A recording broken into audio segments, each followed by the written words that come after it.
नमस्कार दोस्तों, उषा की आवाज चैनल में आप सभी का स्वागत है। हमारी आज की कहानी है रिश्ते की सच्चाई। उल्लासनगर शहर में एक परिवार में आराधना, उसके दो बेटे और एक बहू साथ रहते थे। आराधना अपने छोटे लड़के के लिए बहू ढूंढ रही थी। तभी उसका बड़ा बेटा अनुज कहता है, माँ आप बेकार में परेशान होती हैं, ये मेरा भी भाई है और मैं हूँ ना, मैं करा दूंगा इसकी शादी। और मेरी नजर में एक लड़की भी है जो मेरे भाई के लिए बहुत अच्छी रहेगी, उसका नाम संजना है। माँ वो बहुत अच्छी लड़की है, बेटा मुझे भी मिलवा दे या फिर उसकी कोई तस्वीर ही दिखा दे तो मैं पसंद कर लूंगी। हाँ माँ क्यों नहीं, यह देखो उसकी तस्वीर अच्छी है ना माँ, कल ही बुला लेते हैं घर पे और पंडित जी को भी बुला के शादी तय करवा देते हैं।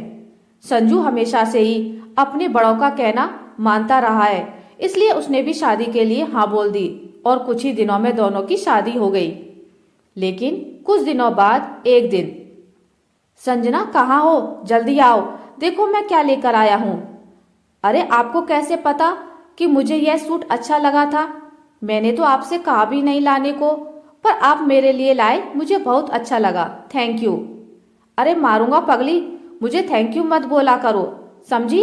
तुम मेरी अपनी हो, यह सब मैं नहीं करूंगा तो कौन करेगा? अंबिका बहू जरा जाकर देखना तो, यह अनुज सबके लिए कुछ लेकर आया है या बस संजना के लिए? सुनिए आप क्या लाए हैं? मैं तो संजना के लिए उसकी पसंद का सूट लाया था। क्यों, क्या हुआ? और हमारे लिए क्या लाए हैं? तुम्हारे लिए क्या लाऊंगा, तुम लोगों के पास है तो सब कुछ, और सच कहूं तो पैसे भी नहीं थे ज्यादा, इसलिए बस उसके लिए लेता आया। अंबिका दुखी मन से अपने कमरे में वापस लौट जाती है और रोने लगती है। बहू रो क्यों रही हो, क्या हुआ, क्यों परेशान हो? माँ जी पता नहीं इन्हें क्या हो गया है, जब से यह देवरानी घर में आई है यह तो बस मानो उसी के हो गए हैं, लट्टू की तरह उसके पीछे घूमते हैं, कभी कुछ लाते हैं कभी कुछ, और जब पूछो कि मेरे लिए कुछ लाए तो कहते हैं पैसे नहीं है। ना जाने इसने कौन सा काला जादू कर दिया है इन पे। और देवर जी उनको तो कुछ होश ही नहीं है, जैसे आंख बंद करके रहते हैं, दिखता नहीं उन्हें कुछ कि उनकी पत्नी किसी और के पास जाकर हंस हंस कर बातें करती रहती है। हाँ बहू परेशान तो मैं भी हूँ अनुज की इन हरकतों से, ना जाने इसने इसी लड़की से शादी क्यों कराई, जबकि इसके तो माँ बाप भी नहीं है। ना जाने ऐसा कौन सा चक्कर चल रहा है इन दोनों में।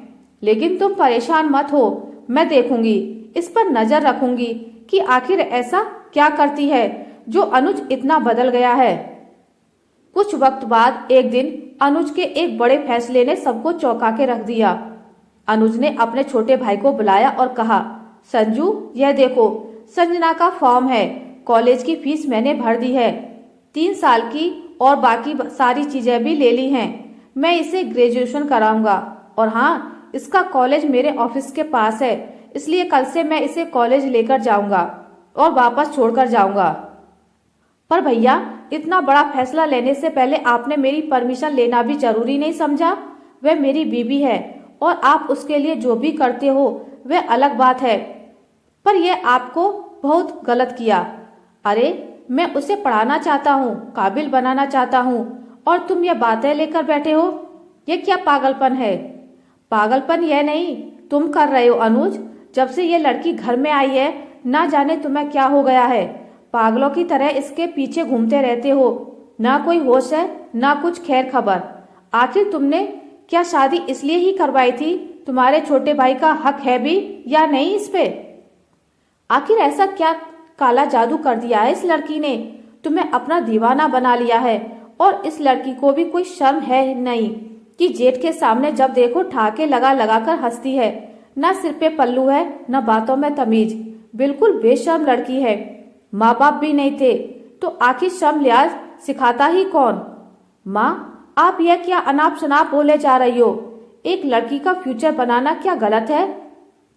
अगर तुम्हारी लड़की होती तो क्या उसे नहीं पढ़ाती तुम? क्या उसके लिए नहीं करती तुम? और मैं इसे अपनी बेटी जैसी मानता हूँ, कितनी छोटी है यह उम्र में मुझसे। और फिर माँ यह मेरे सगे भाई की बीवी है, मैं इसके बारे में आखिर गलत सोच भी कैसे सकता हूँ? इतनी घटिया सोच मैं इसके लिए कैसे रख सकता हूँ? सुनिए ये सारी बातें हमें मत पढ़ाइए, हमने भी दुनिया देखी है। यह कर्मजली पता नहीं कौन सी मनुष्य घड़ी में हमारे घर आई और मेरे पति के गले पड़ गई। सारी शर्म खोकर अपने जेठ के साथ गुलछर्रे उड़ा रही है, इश्क लड़ा रही है। बस अंबिका, इसके आगे कुछ बोला तो मेरा हाथ उठ जाएगा। एक शब्द नहीं सुनूंगा मैं अब। और इस लड़की को तुम सब जानते भी हो, यह है कौन? नहीं ना? लो आज जान लो। हे भगवान, हे अमरनाथ जी, मुझे माफ करना, मैं आपकी कसम तोड़ रहा हूँ। ये लो, तुम यह सब वीडियो देखो। अनुज, मेरे बेटे, मुझसे वादा करो कि मेरी इस लड़की का ख्याल रखोगे। यह मेरी ही बेटी है, मैंने इसे गोद लिया था, पर कभी इसकी माँ ने इसे अपनाया ही नहीं और न ही कभी प्यार दिया। मैं अपनी आखिरी सांसें गिन रहा हूँ और मेरे जाने के बाद यह फिर अनाथ हो जाएगी। वादा करो कि तुम इसका ख्याल रखोगे, इसे कभी अनाथ नहीं होने दोगे। वादा करो। जी पापा जी, मैं वादा करता हूँ, हमेशा इसका ख्याल रखूंगा एक पिता की तरह, और इसे कभी अनाथ नहीं होने दूंगा। अंबिका, तुम तो मुझ पर भरोसा करती, यह तुम्हारी छोटी बहन है। मैंने कोई पाप नहीं किया, संजना ने भी कोई पाप नहीं किया। मैं तो बस उसका ख्याल रख रहा था एक पिता की तरह। पर तुम सबने यह पूछना भी जरूरी नहीं समझा, बस सीधा इल्जाम लगा दिया मुझ पर और इस छोटी बच्ची पर। हाँ माँ जी, यह सच कह रहे हैं। मैंने इन्हें अपने पिता और जिठानी जी को अपनी माँ का दर्जा दिया था। यह दोनों तो मेरे लिए भगवान हैं, और जिठानी जी तो पहले मेरी बड़ी बहन है। कितने सालों से उनके प्यार के लिए तरसी मैंने सोचा इस घर में जा रही हूँ तो प्यार मिलेगा अपनी बहन से, पर मुझसे तो गलती हो गई। मैंने सबका दिल दुखाया। हो सके तो सब मुझे माफ कर देना। मैं दिल से सबसे माफी मांगती हूँ। नहीं बहू, नहीं, रोना नहीं। हम सबसे बहुत बड़ी भूल हुई है। हम सब तुमसे और अनुज से माफी मांगते हैं। हमने बहुत गलत सोचा तुम दोनों के बारे में। तुम दोनों हम लोगों को माफ कर देना। बच्चों, नहीं माँ, तुम माफी मत मांगो, हमने माफ कर दिया तुम्हें। कुछ वक्त बाद संजना की पढ़ाई पूरी हो जाती है और संजना एक बैंक में जॉब करने लगती है, और संजू भी बहुत खुश होता है। अंबिका को एक प्यारी सी बेटी होती है, और अनुराधा भी अपना हंसता खेलता परिवार देखकर बेहद खुश हो जाती है, और वो अंबिका की बेटी का नाम खुशी रखती है। आशा करती हूँ आपको मेरी आज की कहानी अच्छी लगी होगी। अगर आपको मेरी कहानी अच्छी लगी है तो इसे लाइक करें, ज्यादा से ज्यादा शेयर करें, और अगर आप मेरे चैनल पर नए हैं तो इसे सब्सक्राइब करना ना भूलें। मिलते हैं एक नई कहानी के साथ, तब तक के लिए नमस्कार।